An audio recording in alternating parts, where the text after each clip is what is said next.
On About Books, we delve into the latest news about the publishing industry with interesting insider interviews with publishing industry experts. We'll also give you updates on current nonfiction authors and books, the latest book reviews, and we'll talk about the current nonfiction books featured on C-SPAN's Book TV. And welcome to About Books. In a few minutes, we'll talk with an author and professor who found a new outlook on education through her work teaching the humanities to inmates at a maximum security prison in New York. But first, here's some of the latest stories from the publishing world. A recent focus on gifts given to Supreme Court Justice Clarence Thomas has led to fresh scrutiny of the financial arrangements of other Supreme Court justices.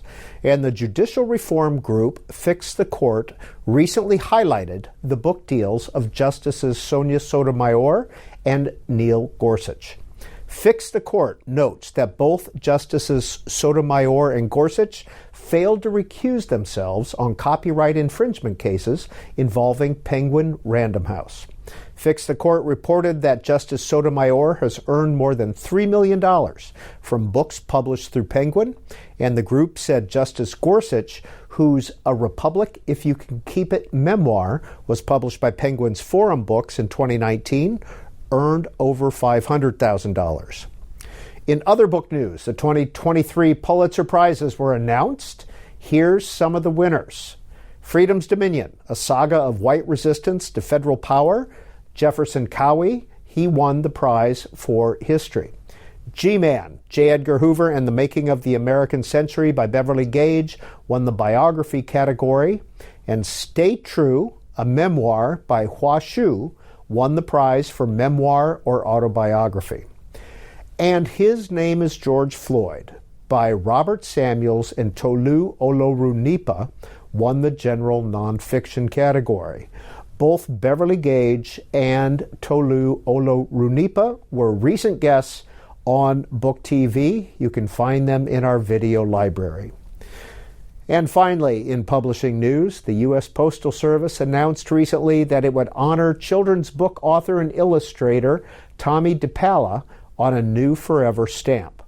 Now, Mr. DePalla, who died in 2020, is best known for his 1975 Strega Nona folktale and picture book about a grandma witch and her magical, always full pasta pot.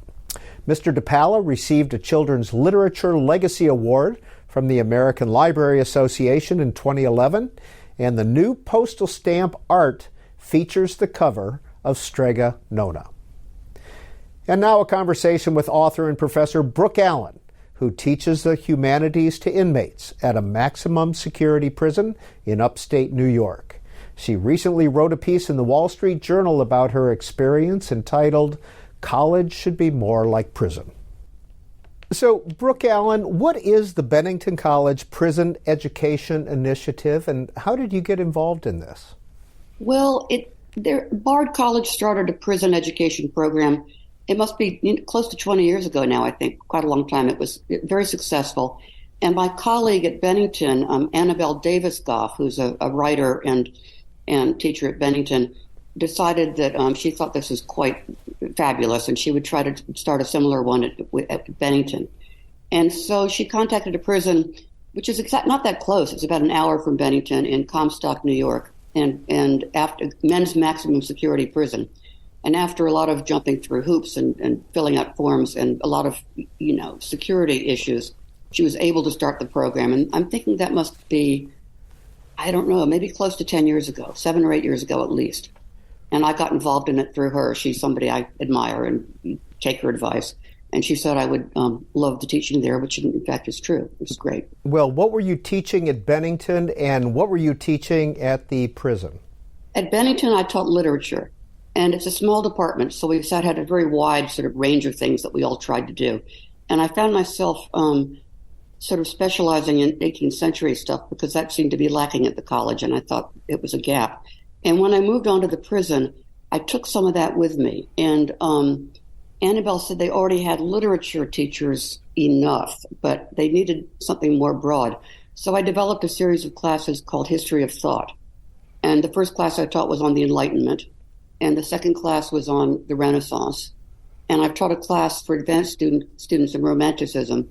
And then we've done sort of individual classes, like classes on Adam Smith, on Tocqueville, on George Orwell. And right now I'm back to literature, teaching a class in Indian and Pakistani fiction, which is soon coming to an end. And when you taught the Enlightenment, what was the book that you used?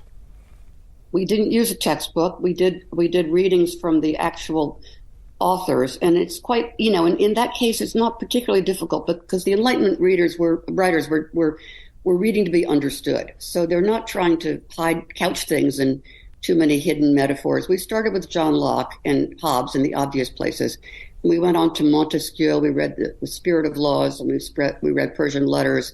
We read a lot of Voltaire. We read Rousseau. We read David Hume. We read Thomas Paine and the American Founding Fathers, and just a whole variety of people. And it was a huge hit. And a couple of the students actually said, "Why don't we read these things in high school? They're so important, and we don't know them." So that was it was a hit both at the college and at the prison. It is indeed material we should all be reading in high school. So, Brooke Allen, the obvious question is, what was it like teaching John Locke to maximum security prisoners, and what did you expect, and what was the actual reality? Well, I expected that it might be a difficult chore, but in fact they were a lot easier to deal with, and still are really, than college students. They have had to make a big effort to get into the program. They have to apply to Bennington College effectively and be deemed at a good enough level to get in and do our college level work, not remedial. And so some of the students I had were sort of like ordinary college students, quite young and untested. And some of them were men in their 50s and 60s who had been sitting in the prison reading books for 30 years and were very, very advanced and could do just fine at any graduate program. So the classes tend to run the gamut between the sort of more basic college freshmen and people who could be in third-year graduate program. And what was really great for me, and continues to be, is that they help each other. If there are some students who are very well prepared, they go out of their way to help the people who are less well prepared. And they're all exceedingly motivated. They'll come into the classroom having done the reading 2 or 3 times before class, having taken a lot of notes, having looked things up insofar as they're able because they don't have access to the computer or the internet. They're just a joy to work with. What can I say? I don't know. I recommend anybody who enjoys teaching to do this sort of work. Now, Brooke Allen, in a recent Wall Street Journal op-ed, you lamented the future of the humanities. Why? Well, I mean, for many, many reasons. The students of today, the college students, I think have a radically decreased attention span. And, it's probably 75% comes from internet, social media, constantly being online. But in order to put the attention in that you need to read, say, a book by Dickens or Richardson, they don't seem to have that anymore. The prisoners do have that because they're not online. There's this feeling of things having to be, applicable to modern life, which is not really what the humanities are about. There's so many things getting in their way. The prevalence of tech, I think the new artificial intelligence, we have no idea where that's going to take us, but certainly the traditional way of learning in college is going to be turned upside down. And again, I haven't had to deal with that in the prison. They have no access to these things. They write their essays the old-fashioned way in longhand. They have enough access to research materials to help them, but not so much that they're overwhelmed. And they're not being constantly distracted by sort of flashier things going on in their lives. What do you think these prisoners are getting from the classics, from John Locke, from Tocqueville, etc.? I think they're getting exactly what I got in college in the 1970s, which is a expanded view of the world and our relatively small place in it. The idea that the brilliant ideas we think we have are not reinventions of the wheel, that people have been to all these places before and have had very sophisticated and complex and interesting thoughts that we need to be aware of before we wade into the same waters, philosophically, intellectually, historically. I think the history of teaching teaching history has gone down the toilet. I don't know any young people who know any history now at all. And, how that comes back, I'm not sure. Part of the problem, I think, is the fact that school boards are locally influenced, and there's no sort of generalized idea in this country, sort of a philosophy of what education is and what an educated person looks like. We don't agree on that, and that's a problem. What's a typical day teaching at the prison? Oh, well, my class is 2.5 hours long. I drive 2 hours to get to the prison. I have to be there a half hour in advance. So I get there at about 6. And 5:30. Class goes from 6 to 8:30. And then we all leave again. And during that 2.5 hours, something else that surprised me, there's no lapse of attention. They all sit fascinated throughout the whole class without going to the bathroom, without, looking at the watch. It's really fascinating. I think it's, by virtue of the fact that they're not doing that many interesting things in their lives, and this is a high point for them. What's the process for you getting into the prison? Security? Is there a guard in there? Are they allowed pencils, etc.? You have to go through a lot of security when you come in. You have to go through a metal detector. You're searched to make sure you're not bringing in anything. You have to let them know ahead of time what you are planning to bring. And then once you get into the classroom, we close the door and we're in the classroom by ourselves. But there's a guard in the hall who's usually there's 3 or 4 classes going on at the same time. There's one guard out there who's there in case anything goes wrong. Nothing ever has, so far as I know, in our classes. Do you get a sense that these prisoners or these students have political opinions? Oh, yes. And I would say that 80% of them are political liberals. And then you get the odd conservative, and they all sort of give that guy a hard time, but in a good-natured way. There are no ugly political fights in the classroom, which is another refreshing thing. And I feel that one thing that could be applied from the prison to the college classroom is that we could forego political discussions except insofar as they are in the context of whatever it is we're reading. I mean, if you're reading Voltaire and you understand the political context of his time and what it meant to be a liberal, which he was, that is fair game. But then to start, caviling at each other or at the teacher is just not very productive. And we don't get that in the prison. In your op-ed in the Wall Street Journal, you referred to reading some of these authors, some of these classics, as time travel. What did you mean by that? Well, that too is something I think we could apply to the college classroom, because right now in colleges, if you read, let's just take the most obvious example, Huck Finn. Everybody has talked about this ad nauseum. And people choose to become offended at the content of it in reading it in the 21st century context. If you time travel to the 19th century and look at it again, you're going to have very different ideas, but it takes a certain sensitivity and tact on the part of the teacher and a certain willingness on the part of the students to be humble and realize that they're not there in the classroom to sit on judgment on everybody in the last 1,000 years. Now, is Huck Finn a book that you would teach at Bennington? No, I have not taught Huck Finn. I don't specialize in American literature. I'm just saying that because it's something that's always in the news. But for instance, I do teach David Hume, and David Hume is an indispensable philosopher for his period. You have to read David Hume. And then, of course, he wrote an essay in which he said that he thought that there was a hierarchy in intelligence among the races. And we don't believe that anymore. Science has proved that that's incorrect. But this is not to say that we shouldn't read everything else that David Hume wrote, which is of the utmost importance. And I think my students at the prison get that. They understand that. There are classes taught at the prison. We try to do a wide variety of classes, and there have been some, I think, really interesting classes. One on the Nat Turner Rebellion. There's been one on the Haitian Revolution. Needless to say, we do African American literature and things like this. But we try to give a very, very broad spectrum of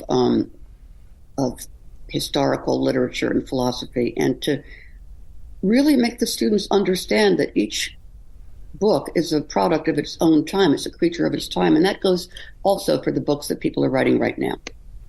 And everybody needs to get that. Now, Brooke Allen, is the racial makeup of your class at the prison important? Not particularly. No, we have a little bit of everything. The only time it's been problematic is because we have certain people who are not quite there in English as a second language, and they struggle a bit. But there has not, it's helpful, of course, to have a very diverse population, which we do by definition. We don't have to try for it. It just happens. But there has been, I have not witnessed any acrimony, political or otherwise. I've got one guy who takes all of my classes who's a sort of intellectual conservative. He reads things like the New Criterion and the Wall Street Journal. And the other class members will give him a hard time, but it's all in a very good spirit and laughing. And we had one discussion one day about gun control, because this sort of issue was something that already came up in the Enlightenment. And I was surprised to find that every single one of my students was passionately in favor of gun control. And I said, would you like to, go further on that? And they said, well, most of us are here because we had access to guns when we were young and stupid.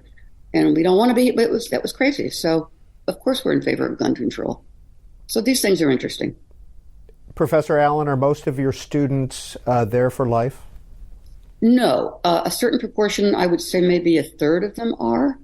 And this has become a particular focus for us because we're trying to figure out, what kind of education you can offer that is ongoing year after year for these students who are passionately interested in that, who want to be doing it all the time. A lot of these guys have way more than enough credits to get a BA. And we as an institution are only allowed to give the associate's degree. But some of these guys have enough credits for 2 BAs. So how do you proceed with education that continues to interest and engage them, where they don't sort of have to go through the mechanisms of the college essay and all the things they've done many times before? So this is of interest to us, and we're working on different ideas to try to make that happen in a smooth manner. Have you been able to hold a graduation ceremony at all? Yes, there was a graduation ceremony a few months ago for the associate students, and I was not able to be there because I had to be at a wedding, but I saw the photographs, and I've never seen so many happy faces ever. It was obviously terrific. What's their response to when you grade and critique their papers? Ooh, they're very humble. I've never had anybody argue about a grade. One of my guys, who I have no doubt was a dangerous criminal in a former life, is very much afraid of one of the teachers because he feels that she grades hard. So it makes me laugh. They all accept it. They understand their limitations. They're very philosophical about their position in the class, and there's a attitude of mutual respect. They call me professor, and I call them Mr. So-and-so. Now, the prison has said maybe it's not a good idea to say Mr. in case somebody doesn't identify as a man. But the people that I have all said that they enjoy being called Mr. And I do think it's one of the few moments of respect they get in their day there. So it's very precious. Now, Brooke Allen, I don't want to get you in trouble, but Bennington is a rather elite institution in Vermont, and you're teaching at a maximum security prison. What's the difference between, elite students who maybe come from a different background than the men that you're teaching at the prison? I think elite students, and I wouldn't say this about all Bennington students, because a great number of Bennington students are on scholarships and have jobs and have to work. But for those who are just take it for granted that their college will be paid for, I think there's a lot of they don't make the same effort that the prisoners do. And I know that in community colleges and certain state institutions, you're going to get prisoners students who are like the prisoners, and that they very much value what they're able to get there, and they work hard for it. But it's true that I think in elite institutions, a large proportion of students take a lot for granted, and more and more, I would say, from my own experiences and those of my friends, they feel like customers rather than people who have to conform with certain strictures. When you read and talk about the Founding Fathers, what's the knowledge base of the men in the prison? It's higher than the ordinary undergraduate base, I would say. These people do a lot of recreational reading. But, there's so many things that we as American citizens don't know. And I went to fairly elite schools, and I went to the University of Virginia, and I have a PhD from Columbia, but I did not learn a lot of the sort of basic facts about Enlightenment thought and the fact that our Constitution is an Enlightenment document. So this is something we all need to pay attention to. I've taken the citizenship test just out of curiosity, and that would seem to be a very basic, a baseline that everybody should have when they come out of high school. But for some reason, again, the U.S. as a country doesn't agree on what an educated person should know. This doesn't happen. And I remember a few years ago, I think the governor of Arizona said that he wanted he or she wanted the high school graduates to come out being able to pass the citizenship test, and everybody had a fit as though that were asking too much of students. I don't understand it. How many students in your class? I've had everything from 5 to 16. The class has shrunk after COVID because there was social distancing. And now there's more teachers, so the classes are somewhat smaller, usually between 5 and 10. And what are you teaching this semester? I'm doing a class I taught at the college 2 or 3 times before, which is on Indian and Pakistani fiction. And that's a lot of fun because it's a part of the world that the prison students know nothing about. And they came in the other day saying, thank you for introducing us to these fabulous authors and this history and culture of this part of the world we knew nothing about. So we have a good time in that class. And there's wonderful, wonderful writers coming out of the subcontinent right now, and really for the last 100 years, that everybody ought to be aware of. And what is a Platonic method of teaching that you use? Well, it's discussion. I mean, I have nothing against lecture classes, and in fact, they were my favorite classes in college, and they provide a framework. But the Bennington philosophy is more small class discussion based, where you're not telling, you're eliciting from the students, and then when you elicit something that seems crazy, you try to get them to refine their thoughts by asking them further questions. Of course, the smaller the class, the better it works. That's kind of the philosophy of the college, and we continue to follow that in our classes at the prison, even though I do teach survey classes. I mean, something like the Enlightenment would be a survey class. You're going from, say, the 1660s to 1790, and they get the context that's desirable in a survey class, but at the same time, you're having very close discussions with individual students in small groups. Brooke Allen, the title of your Wall Street Journal editorial or op-ed was "College Should Be More Like Prison."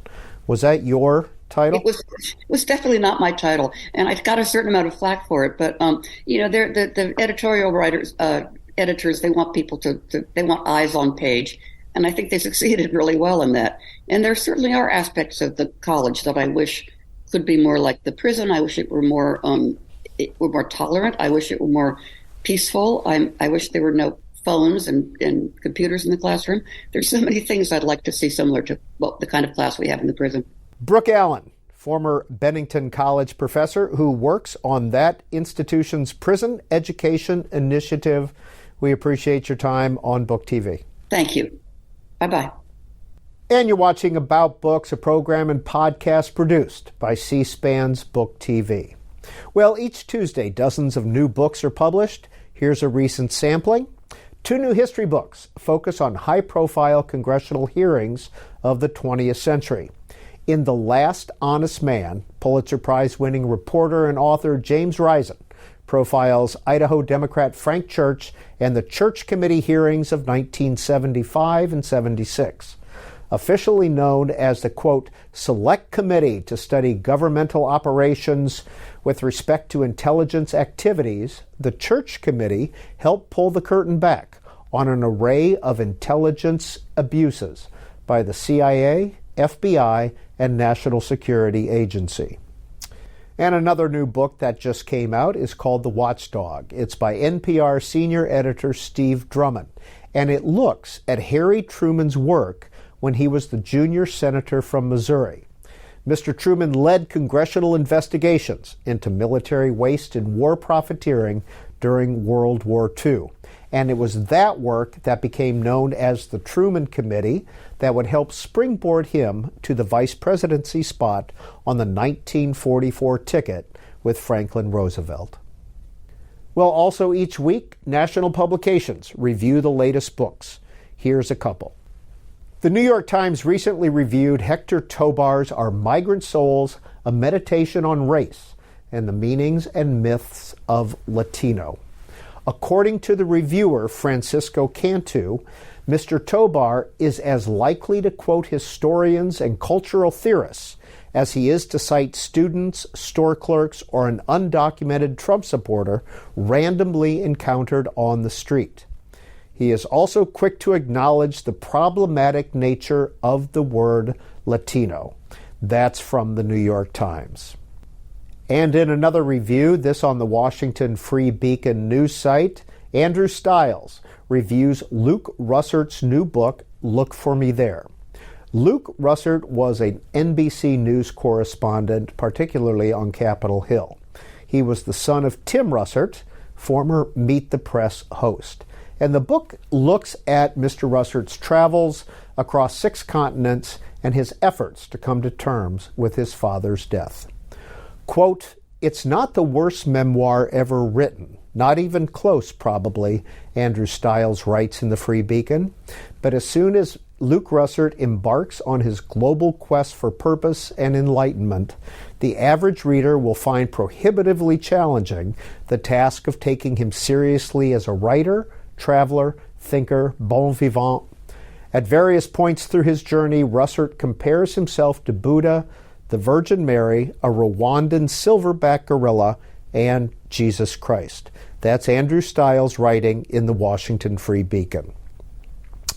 Well, coming up on Book TV's Afterwards program is Alexandra Robbins. She is an investigative reporter, and she provides a behind-the-scenes look at the issues teachers are facing in the classroom today. Her book is entitled The Teachers, A Year Inside America's Most Vulnerable, Important Profession. Here's a preview. Everything we talk about, everything teachers' unions are asking for, everything teachers are asking for, it's not just to better the environment for the teachers. Teachers' working conditions, as you say, are children's learning conditions. If teachers are asking for a better HVAC system, that's as important for the kids to be able to sit comfortably and learn as it is for the teachers to have, which should be the proper working environment. If we're talking about salary, for example, it's been shown, studies show, that students have significantly higher math and English standardized test scores in districts that pay teachers a higher base salary. And it just makes total sense. If a teacher doesn't have to work a second job after school, she's going to have more time to devote to thinking about, okay, how do I differentiate this lesson so that my gifted students and my struggling students and my students in the middle all get the most they can out of it. Everything we talk about in terms of teachers' working conditions, everything we improve there will improve schools for students too. And a reminder that Afterwards airs Sunday nights at 10 p.m. Eastern Time on Book TV. Well, thanks for joining us for About Books. This is a program and podcast produced by C-SPAN's Book TV. Book TV will continue to bring you publishing news and new author programs. And a reminder that this podcast is available along with all other C-SPAN podcasts on our C-SPAN Now app. And you can also watch online all Book TV programs anytime at booktv.org.